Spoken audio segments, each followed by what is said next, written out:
Hey, welcome back to Shane's Main Shop. Today I got to change an outdoor faucet. So I'm going to go ahead and get this cut, get that capped, turn the water back on, and then we'll take it from there. This way to cut these PVC pipes is with these ratchet cutters.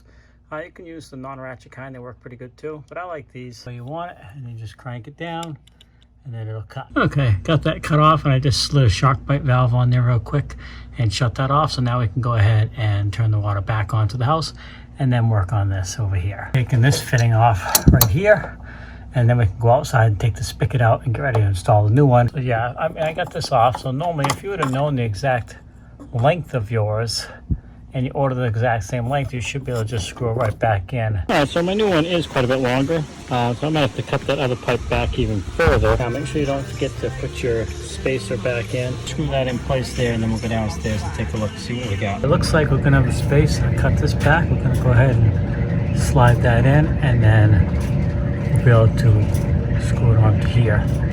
And then we should be back in business pretty quickly. Okay, we're all back together. Got the valve in place. The water pump is up to pressure, turned on. Had a little bit of a drip. We tightened it up. We're now good, so we're going to go outside and test it out. All right, much better. Okay, Layla? Go ahead and get a drink.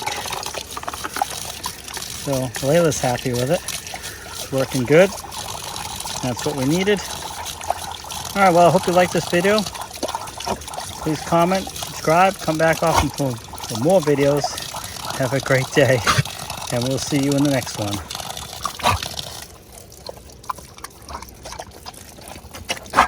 Now you see that ran quite a bit afterwards because this is tipped down. This is an antifreeze one, so the water drains out of it. So there's no water from here all the way back to what's connected to that PVC. So you won't have any freezing problems. So there you have it. Thanks again. Have a great day.